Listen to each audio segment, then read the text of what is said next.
Welcome to the Sisterhood Collective podcast, where we empower women to break barriers, overcome limiting beliefs, and achieve true success.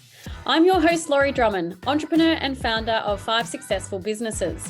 Join me as I share proven strategies, interview inspirational leaders, and provide behind-the-scenes insights to help you level up in your business, career, and in life. Because together, we can get further faster. Okay, let's dive in. Hey everyone, welcome back to the Sisterhood Collective podcast. It's Loz here, and I've been having some interesting chats lately with friends who really just aren't feeling their jobs. They're stuck in that grind, going through the motions without any real excitement. And it just got me thinking, did you know that the average person spends around 90,000 hours at work in their lifetime? And that's an absolute crazy amount of time, right? Well, I certainly think so anyway. Because if you break it down, that's like 1/3 of your life spent working. So then imagine dedicating that much time to something that doesn't fulfill you.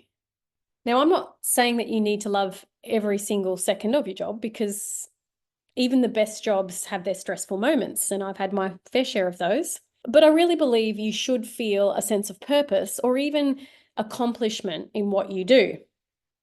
Otherwise, what's the point? Work is such a big part of our lives. It's not just about the paycheck or the title, though don't get me wrong, I do like money. I'm sure there's a few of us out there.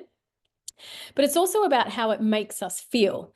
And when you look back on all those hours, you want to feel like you've made an impact, even if it's in the absolutely most smallest way. Maybe it's that moment of satisfaction when you help a client solve a problem, or the pride you feel after finishing a big project. It's those little wins that make the long hours worth it. And here's another thing I just want to add. I think the people that we work with are important too. I've certainly been in these jobs where the people have made the environment so toxic that I've had anxiety just driving to work. And so I'm very strict on that now. I don't want to be working in a toxic environment or with toxic people. That to me is also important. It doesn't make the job enjoyable. But when those moments become few and far between, it's a sign that something needs to change. And I've been there, like I said. Here's an example. When I was building my businesses, especially early on, there were times I felt like I was just ticking boxes. And I think sometimes that's actually what you have to do at the start. But I remember when I started my first venture overseas, it was exciting at first, but after a while, I found myself asking, is this actually bringing me joy? Am I just doing this because I'm good at it or because I want to be doing it? And those questions led me to make some big changes in my career path. And I will add to that particular scenario too. It was about the people I was surrounded with as well.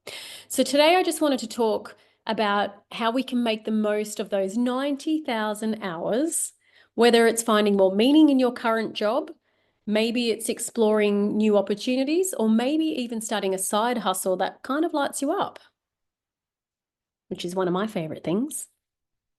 So let's just take a moment for a little bit of a check-in with ourselves. And I want you to ask yourself this. When was the last time you felt genuinely excited about your work? And I don't mean just content or comfortable, but like truly excited. A feeling where you actually look forward to starting your day because you're doing something you enjoy, or you're working towards something you care about, or you know the impact that you're going to be having. If it's been a while since you felt that spark, you're definitely not alone, that's for sure, because studies show that 85% of people just aren't engaged at work. And actually, now that I say that out loud, I see people like that, definitely, which means most people are just going through the motions. They collect the paycheck and they're counting down the hours until the weekend. And yes, I think we've all been there. Because I remember back when I was juggling a couple of my businesses in the early days, there was one job in particular that I thought would be a game changer. Super exciting at first, great team, big potential. But as the months went by, I started to feel this sense of meh. It wasn't like anything was dramatically wrong, I was just, I guess, lacking that buzz and that flair and that excitement and the motivation. So the problem was I kept pushing through thinking it was just a phase, but it isn't. So I know for me, I realized I was spending more time daydreaming about what else I could be doing than actually enjoying what I was doing. And I guess if you find yourself sitting there at work, talking to friends on, some sort of messenger app, or you're off Googling the next holiday location, or you're writing lists of things that you could be doing, should be doing, want to be doing, then maybe that's a sign. Because when you're spending more time wishing you were somewhere else than being present in your work, it's a clear signal that something needs to change, right? Maybe you're stuck in a job that just isn't aligning with your passions or values anymore, because we go through these cycles. Or maybe you've just outgrown your role, and that's okay, because growth means change, and it's something we should embrace, not fear. If you're bored with work, there's another sign. I'll ask you this. If you've had the chance to design your ideal workday, what would it look like? Would it be what you're doing right now, or something entirely different? And if it's different, what's stopping you from exploring that possibility? And I ask you that, and I pause for this little second for you to think about it. Because I imagine, if you're like me, you can really sit there and reflect on those questions. And a few people I've been talking to lately are definitely in this space. So if you do take the opportunity to just reflect and even pause the podcast right now, take a reflection and come back to it now. And if you realize your current job isn't quite lighting you up anymore, let's talk about what you can actually do about it. And I want to make it clear, you don't have to overhaul your entire life overnight. Sometimes it's just about making small adjustments that lead to big changes over time. So firstly, I wanted to start by exploring new opportunities, even within your industry, or perhaps even outside of it. And I know the thought of jobs, changing jobs can be daunting, especially if you've been in your role for years and you have that sense of security because you know what you're doing, you know the people, you know the processes, your outputs and things like that. But sometimes just browsing, job boards or websites or talking to people in different industries can be super stimulating. It starts to open up your mind to what else is out there and can give you clarity on what you actually want or don't want in your next role. I remember when I first started considering moving from the health and wellness industry to business mentoring. And to be fair, actually, I kind of keep them both going anyway. Health and wellness is such a huge part of my life. But to shift out of that and run my gym, which is what I did, well, not for the entire 10 years, but I was definitely in there, in and out full time quite a bit. But it was a huge shift because I'd spent those years building up my reputation in that space of health and wellness, and hence why I've still got knowledge in that space. And people still, when they think of Laurie, they think, oh yeah, she's got, she's a personal trainer and rah, rah, rah. But like I said, it was a huge shift. The idea of pivoting, though, it felt like I was starting from scratch. And I had to build this confidence. So I had a little bit of imposter syndrome, I won't lie. But the more I explored and spoke to people, the more I realized how much I had to offer in this new space. And that exploration phase was exciting. It made me see my skills in a different light, and it gave me this confidence to go all in on that sort of sector. And as you know, now it's led to so much more as well. So I'm very proud of myself for doing it. But I remember having this thought because I was flying back from San Francisco, having gone to an entrepreneur meetup, and I had landed, I was coming back to Brisbane, so big flight, but we stopped in LA, and I was sitting there in LA having a glass of wine, darling, of course. And I started to think, I think I want to be a mentor. What if I was a mentor? Rah, rah, rah. And I remember writing down on a bit of a napkin, because I have a habit of doing that. And straight away, I sent an email just to explore this opportunity of being a mentor and what it would look like and how do I do it and how do I learn and how do I get there. So that's how I started. But let's say you're not quite ready to leave your job, or maybe you love certain aspects of your job right now, but still you feel like something's missing. That's where maybe you could look at things that you're passionate about, or perhaps even like a side hustle, a hobby that you could monetize even. And that's where you could start looking at that. And when I say side hustle, I don't mean you have to start the next $1 million business. As I said, it can be the simple thing as monetizing a hobby or a passion, even offering freelance services in an area that you're skilled at, maybe collaborating or doing some sort of affiliation, or even starting a blog or a podcast on a topic that you love. There's so many ideas out there. And as you know, here at the Sisterhood, we constantly talk about just doing the small things, just start something. So by starting small, without the pressure of making it your main thing, it allows you to dip your toes in the water and just see if it's something you truly enjoy. Because something I just want to highlight here is that if you've got a passion and then you start to create a business in that passion, and maybe it doesn't go well, sometimes you lose the passion in something that you were so interested in and something that you loved, if that makes sense. And what I'm saying is when you work so hard, like my example here would be the gym, working such long hours, not necessarily making money when I went through that phase. And, I used to train at least twice a day and generally about 6 days a week. And then when I started to get stressed out, I started to lose motivation. I stopped training, and going to the gym became a chore, and all those things, all the bad things that come with something that I was so passionate about. So I just want you to be mindful of that. Whether it's, launching a business or while you're still working full time, or just testing out new ideas like the Sisterhood Collective. It started as a side project and now it's the biggest part of my life, and Lauren's. But I didn't put the pressure on myself to have it all figured out from day one. I let it evolve naturally. And to be fair, it's still evolving right now. And I think that's the key. Sometimes you don't always know where you're going. You've just got to start driving. So I want you to think about what interests you. Maybe it's consulting in an area you're an expert in, creating something with your hands, or starting an online store for a passion project. Whatever it is, give yourself permission to explore it, because you never know where it might lead. Here's a question for you. What's one thing you're curious about trying? And what's one small step you could take this week to explore that interest? That's your homework.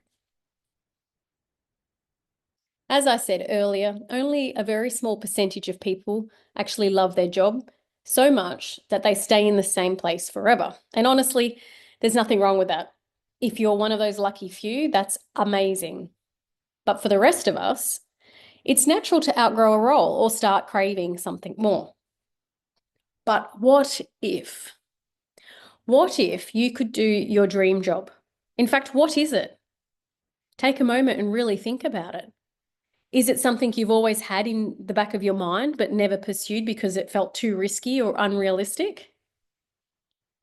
Just for a second, imagine waking up excited for your day because you're doing something you genuinely care about. How would that change your life? Would you feel more fulfilled, more energized, maybe even more alive? It's not about chasing a paycheck or a title. It's about creating a life that you love, waking up to every single day. And look, I get it. Taking the leap to pursue your dream job or starting something new can feel overwhelming. And in fact, it is. It's change. But it doesn't have to be an all or nothing decision. You can start small, take the first baby steps towards it, and then just let it evolve. I know some of you would be thinking right now, Loz, I am too old to start something new. I've heard this so many times and I get it. And in fact, I remember being in Bali and a lady saying to me, she regrets not, starting a business or chasing her passion job. And I said to her, why don't you start now? Oh, I'm too old. I asked her age and then explained to her that she had at least 25 to 30 years left of life. You can do anything with that time. But the unknown can be scary, and taking risks can feel daunting, especially when you've got some responsibilities like a mortgage, maybe you've got children, or just the comfort of a stable income. And I know that means a lot to many people. Security is important. And it's easy to convince ourselves that it's too late or that we've missed our chance. But here's the thing, you're never too old to try something new, whether you're 25, 45, or 65. If there's something you've always wanted to do, there is no reason you can't start today. In fact, some of the most successful entrepreneurs and creatives started their ventures later in life. And you can Google all these people, they come up all the time, but I just don't think age should be a barrier. I understand that certain situations can limit your ability to take those big risks, but taking a risk doesn't mean you have to gamble everything. Remember that. Sometimes it's a calculated risk. So ask yourself this question. What's really holding you back? Is it fear of failure, fear of the unknown, or just the comfort of where you are right now? And if you did take that risk, what could the reward look like for you? Is it more fulfillment, financial independence, or just the joy of doing something you love every day? We all have our own reasons. Alrighty, so we've covered a lot today. Feeling unfulfilled at work, exploring new job opportunities, and even dreaming about what it would look like to pursue your passion or start a side hustle. But all of this is just talk unless you take action. So let's make a plan. You don't need to quit your job tomorrow or invest thousands into a new venture overnight. Let's start small. Take one tiny little step this week towards exploring what lights you up. And by the way, if you need help with something like this, please write to me. That's what I do. I like helping people, particularly in this space. And if it's not me, maybe it's you reaching out to someone in an industry that you're curious about just for a chat. Or you're signing up for a course in something that you've always wanted to learn. It could be as simple as spending an hour this week brainstorming ideas for a side hustle you've had on your mind, and people always ask me, I don't know how to come up with an idea for a job or a business idea. And I always say a couple of things that you need to think about here is, one, I think you should have some passion or interest in it. Two, it's got to solve people's problems. Okay, it's a solution. But anyway, taking these little small steps, eventually they turn into big moves, because once you take that first step, the next step, appears on the doorstep, and then you take that step and you just keep moving forward. And as I said, that's what changed the entire direction of my career. So I want you to think about what your next step is. What's the one thing you can do this week to start moving towards your dream job or your passion project? Don't just let this be another podcast episode you listen to and you forget about. You've got to take that action, even if it's the smallest thing, only if this is a space that you're wanting to change, of course. And if you've got an idea brewing, or you're already working on a side hustle, I'd love to hear about it. Jump in the lounge room. That's our free Facebook group, and share what you're up to. I love that we all support each other in there. We cheer each other on. It helps us keep the momentum. And I truly believe that with a little courage and action, you can create a life that you love waking up to every single day, just like me. So here's your challenge. How will you spend your 90,000 hours? And what's one small step you'll take today to make sure you're spending them wisely? Thank you for joining us on the Sisterhood Collective podcast. Remember to hit that subscribe button so you don't miss out on any upcoming episodes. And if you want to be the first to hear what is new at Sisterhood Collective, you can find out more on our Instagram, or you can sign up to receive our weekly newsletter and let the good times continue to roll. Now it's time to turn your clear vision into bold action. I'm Laurie Drummond, your host, and until next time, keep striving to live that best life. Take care, and we'll see you soon.